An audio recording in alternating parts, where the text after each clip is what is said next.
Imagine this, Boruto Uzumaki standing at the edge of death, his body failing, his enemy stronger than ever before, and the one power that could save him is locked inside of the very being who wants nothing more than to see him die. That's right, Momoshiki Otsutsuki. For 2 years, Boruto has avoided using the Coma Seal, terrified that doing so would hand his body over to Momoshiki forever. But now, with Jura and the Shinju threatening everything, Boruto may have no choice but to confront the devil inside of him. The question is, will Momoshiki agree to help him, or will he watch Boruto crumble, hoping to finally be free of his prison?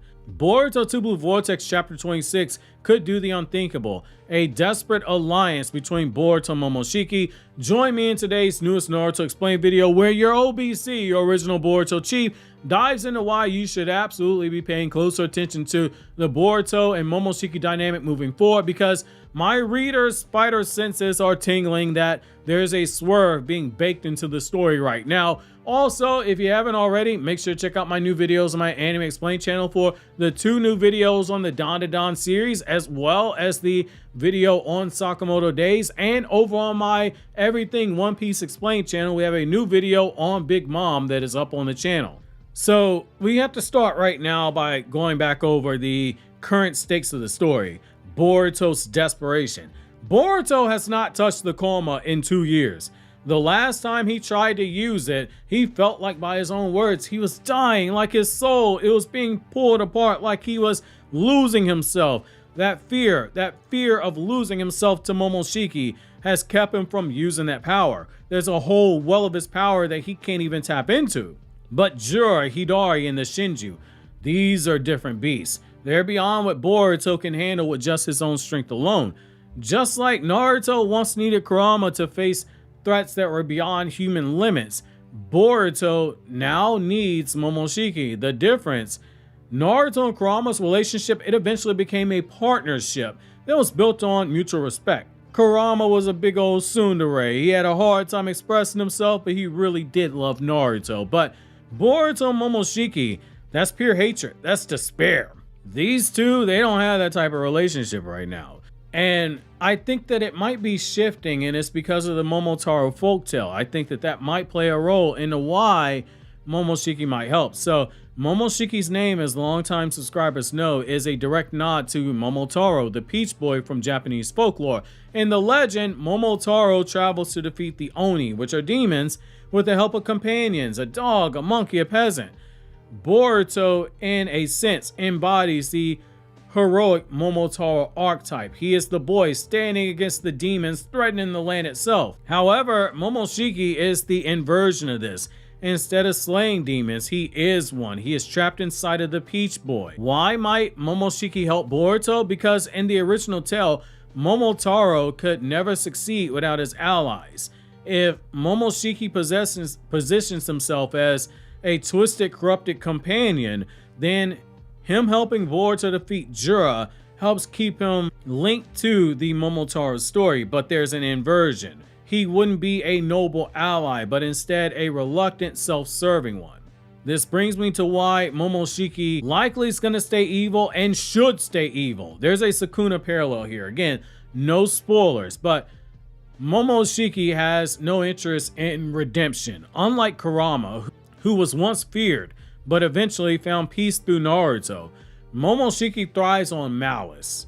Think Sukuna in Jujutsu Kaisen, a cursed king who remains terrifying and selfish all the way until his dying breath. If Momoshiki helps Boruto, it wouldn't be because he cares. It would be because it benefits him. Perhaps delaying Boruto's death so he can savor his suffering, or biding his time for an opportunity. This keeps tension alive. Every time Boruto taps into his coma, viewers, readers, they're gonna question, will Momoshiki end up betraying him after this? This danger is what could make Momoshiki one of the most compelling villains in the series, or in my opinion, cement him as the most compelling villain of the series. In Buddhism, there's also the concept that comes with the refusal of change. In Buddhist philosophy, clinging to desire and ego, it creates suffering. Enlightenment comes through letting go, through change itself. Kurama eventually let go of his hatred. That was his path to peace. That is part of why the Naruto story, if you understand Buddhism, is a story of samsara. Momoshiki, however, refuses. He clings to his pride, his resentment, his longing for godhood. When Momoshiki gets opportunities, he does not waste them the way that Russell Wilson wasted 16 chances to score today against the Washington Communists within 5 yards of the end zone and could not score a touchdown. I am recording this after the game and I am super pissed off. Momoshiki is not incompetent. He is not somebody that you sleep on. Momoshiki is actually somebody that you respect and somebody that you believe if they get an opportunity to accomplish their goals will actually take care of it.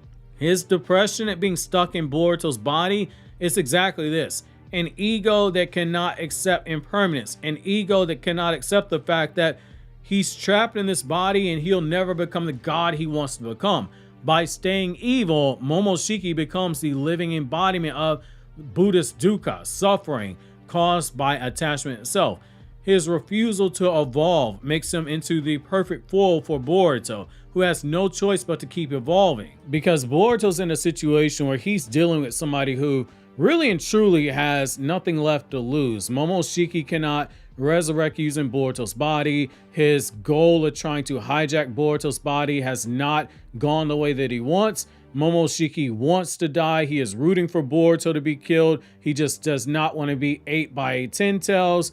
Momoshiki is the one who really and truly has leverage over Boruto. And so the idea of Momoshiki considering taking this deal with Boruto, it's just as dangerous as Boruto himself offering the deal. Because in negotiation, the most dangerous person to negotiate with is the person that has every incentive to walk away from the table. Like in a lot of ways, Momoshiki's in the position I was in when I bought my car.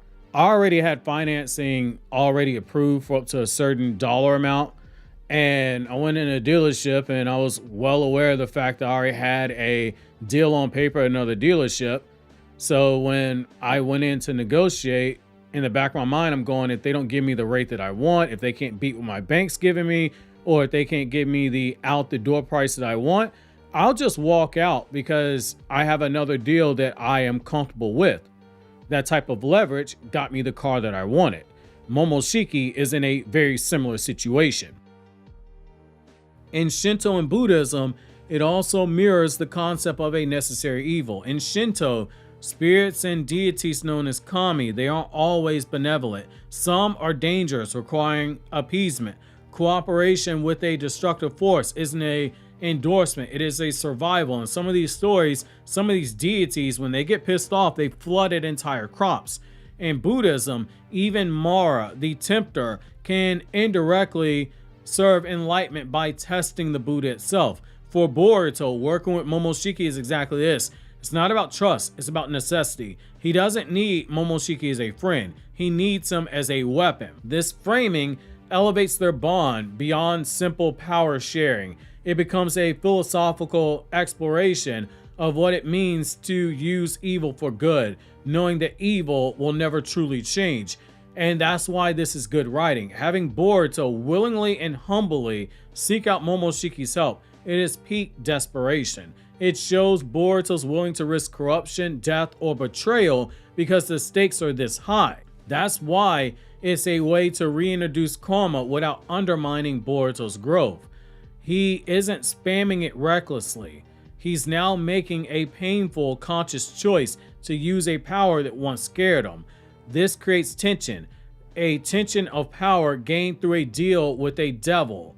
It adds layers to Boruto's story, and it should keep audiences on edge. And the biggest reason for that is this is textbook writing for conflict. If you break open any storytelling book, or rather, let me rephrase that, not a storytelling book, but any book where you have authors like, say, the Paris interviews, where authors like Stephen King and others will talk about how they craft their stories.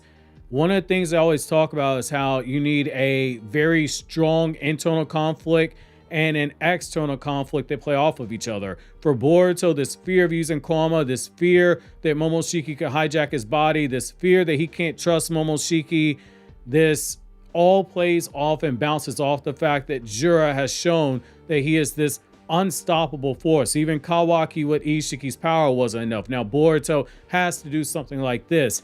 It is raising the stakes in a very effective way. In fact, it's being done just right. And this is even more beautiful writing when you realize that what Ikimoto is doing is a direct inverse to Naruto Volume 53, one of my favorite volumes of the series. Naruto Volume 53 forced Naruto in a situation where he forcibly took Kurama's power. He pulled it out by brute will with assistance from his mother Kushina and Killer Bee, knowing full well that he could lose the tug of war himself if everything failed. Boruto, he's doing the opposite. He's asking, he is negotiating, he is offering Momoshiki the deal of a lifetime. You can get control of my body if Jura falls. This is a direct inversion of Naruto's path, where Naruto's dominance earned Kurama's reluctant respect as he saw Naruto continue to push forward. Boruto's cooperation, it, in my opinion, isn't going to earn him Momoshiki saying, "You're the best friend I ever had." They're not going to do patty cake, and they're not going to be playing spades and Uno, dominoes, whatever it is you do at the cookout. That ain't happening. Instead, it could just earn him a flat-out betrayal. Naruto's gamble, it led to a true bond. Boruto's gamble, it may lead to his downfall. This is a shonen, so obviously Boruto's going to come out on top, but he is going to get betrayed potentially. And that's what makes this storyline so thrilling. It mirrors Naruto's story, but it has a cruel twist that Boruto's ally may stab him in the back. Again, it is an inverse. So where does this lead us and leave us going into chapter 26? Boruto's obviously desperate. Momoshiki is bitter.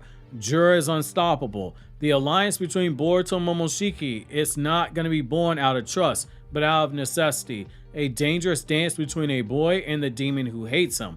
But unlike Naruto and Kurama, there's no guarantee of a peace deal here. In fact, the beauty of this writing lies in the uncertainty itself.